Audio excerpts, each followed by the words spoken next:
지금 작업을 하고 있는 시간이 토요일 아침입니다. 이 작업을 마치고 아침을 먹으려니 벌써 배가 고픕니다. 생각보다 시간이 많이 걸립니다. 아이디어 구상하고 자료 찾고 팩트 확인하고 문구 만들고 그 과정에 챗GPT의 도움으로 시간이 많이 지락되지만 그러나 구상 과정, 진행, 결론 그리고 여러 가지 생각들은 제가 가지고 있습니다. 이렇게 시간이 많이 걸리고 힘들 줄 알았으면 제가 틈틈이 일하면서 틈틈이 하기에 쉽지 않네요. 이럴 줄 알았으면 시작을 하지 않았을 텐데 제가 지인들에게 한다고 나발을 부르서니 끝까지 해보겠습니다. 제게 격려의 박수가 필요합니다.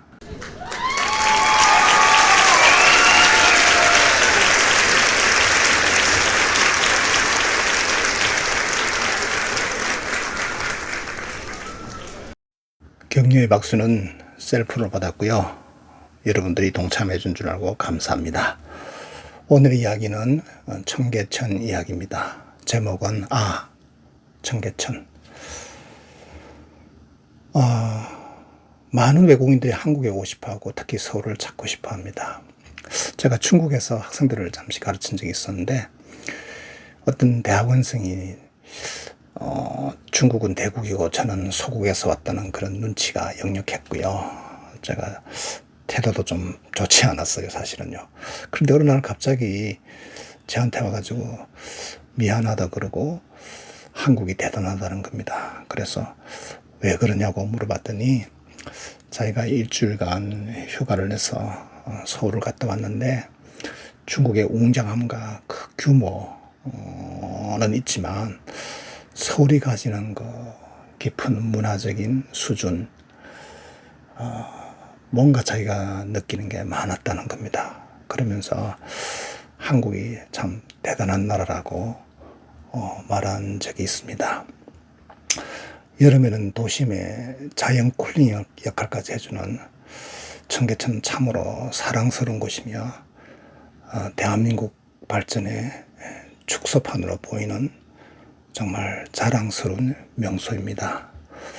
아마 여러 여행 유튜브들이 청계천을 소개해가지고 정말 세계에 많이 알려진 것 같습니다.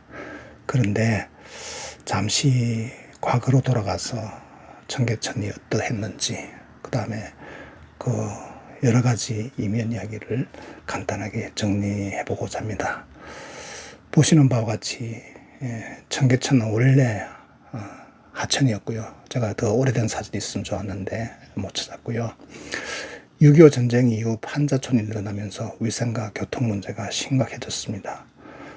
그래서 1958년부터 78년까지 상당히 오랜 동안 하천을 덮고 그 위에 청계고가도로 좀 있으면 보시겠지만 를 건설하는 대규모 복개 공사가 진행됐습니다. 급격한 산업화와 도시개발이 우선시되던 시대의 모습을 보여줍니다. 복개된 청계천 위로는 많은 차량이 다니는 도심의 주요 도로가 되었고 주변에는 상가와 시장이 활성화되었습니다. 네, 화면이 나옵니다. 1950년대부터 70년대 복개 공사 당시에는 청계천 주변에는 판자촌이 밀집해 있었고요. 아까 보시던 것처럼 정부는 이들을 철거하고 주민들을 경기도 성남 등지로 강제 이주시키는 정책을 시행했습니다. 복개 공사하려고 강제로 이주시켰죠. 하지만 이주 단지 기반 시설이 매우 열악해서 주민들의 삶은 매우 힘들었습니다.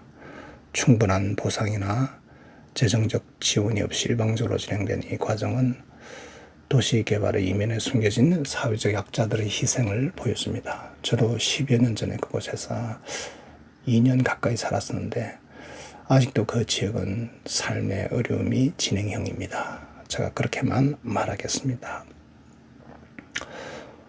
또한 정부의 남양만 간척지 이주 정책이 있었습니다. 정부는 청계천 등 서울 도심의 빈민들을 경기도 화성시와 평택시 일대의 간척지로 이주시키는 정책이었습니다. 당시 서울의 판자촌에는 약 30만 명, 중소도시만한 사람들이 살고 있었는데 이들 중 상당수가 이주 대상이 되었습니다. 정부는 이주자들에게 정부 소유의 땅을 무상으로 임대하고 영농자금과 주택건설 자금을 지원하겠다고 약속했습니다. 하지만 남양만 간척지로 이주한 주민들의 삶은, 그 빈민들의 삶은 매우 어려웠습니다. 먼저 간척지는 염분이 많아서 농사를 짓기 어려웠고요. 식수 또한 부족했습니다. 겨울에는 춥고 이러면은 모기가 극심하여 전염병에 시달리기도 했습니다. 그런 일이 늘 항상 있지만 정부는 약속했던 영농자금과 주택건설 자금을 충분하게 지원하지 않았고, 물론 충분하다는 것은 정부와 또 주민들 사이는 다르겠죠. 이주자들은 제대로 된 주거시설도 없이 간이 막사에서 생활해야 했습니다. 이주 과정에서 많은 빈민이 정든 삶을 터전을 잃고 강제로 이주당했습니다. 이들은 도시에서 생계를 유지하던 자기의 기술과 경험을 간척지에 활용할 수 없어서 큰 어려움을 겪었습니다. 지금 간척지는 농경지와 산업단지로 변모했습니다. 하지만 당시의 이주민들의 삶은 참으로 힘들었고요. 과거의 상처를 안고 살아가고 있고, 이들이 고단했던 삶은 한국의 급속한 경제 성장 과정에서 발생한 사회적 불평등과 희생을 보여주는 대표적인 사례로 남아 있습니다. 2003년 청계천 복원 사업이 시작됐을 때, 청계천 복원 사업은 2003년부터 2005년까지 진행됐는데요. 또 다시 복귀하느라고, 다시 원 위치로 지금의 상태로 돌리느라고 주변의 상인들, 공구상가, 의료상가들이 많았다고 하네요. 이분들이 큰 타격을 입게 될 것을 우려해서 강력하게 반발했습니다. 이들은 생계의 터전을 잃게 된다고 주장하며 복원사업 중단을 요구했으나 서울시는 끈질기게 상인들에게 이전 장소를 설득하고 보상이라든지 그 다음에 일정 기간 임대료를 지원하는 등의 대책을 제시했습니다. 쉽지 않았겠죠. 워낙 정부와 철거돼야 되는 대상들은 차이는 여전히 있을 거니까 일부는 결국 폐업하거나 다른 지역으로 옮겨갔습니다. 청계천 복원 사업은 정말 성공적인 도시 재생 사례로 평가받습니다. 그 열매를 지금의 우리가 즐기고 있고요. 그 과정에 발생한 사회적 갈등의 후유증도 아직도 여전히 남아 있습니다. 청계천 복원 후에 지역의 땅값이 오르면서 원래 살던 주민이나 상인들이 오히려 쫓겨나야 되는 그런 현상이 심화되었고요. 급격한 도시 개발로 인해서 청계천 주변의 역사적인 삶의 흔적, 서민 문화가 사라졌다는 그런 비판도 있습니다. 청계천 복원 사례는 도시개발 과정에서 사회적 약자와의 소통 부재, 그리고 불충분한 보상 문제가 반복될 수 있다는 교훈을 남겼습니다.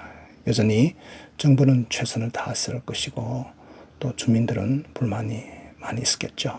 그 간극은 늘 존재하는 것 같습니다. 우리 모두는 자신이 사회적 약자가 되기를 원치 않으며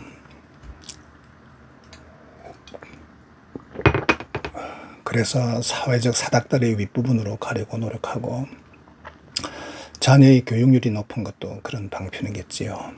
사회적 약자는 말이 없습니다. 그러나 성숙한 사회에 더 행복한 미래는 사닥다리의 위에 있는 사람들이 아래에 있는 사람들을 보듬어 주어야 합니다. 그래서 청계천의 현재의 아름다움과 과거의 아픈 교훈은 둘 다 중요합니다.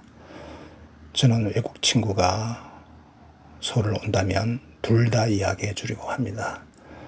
지금 우리가 누리는 것, 지금 우리가 밟고 있는 행복이 있다면 그 이면에는 과거의 아픔이 없는 것이 없습니다. 겸손하고 감사하는 마음을 가져야 하는 이유이고 어려운 이웃을 돌아보아야 하는 이유이기도 합니다.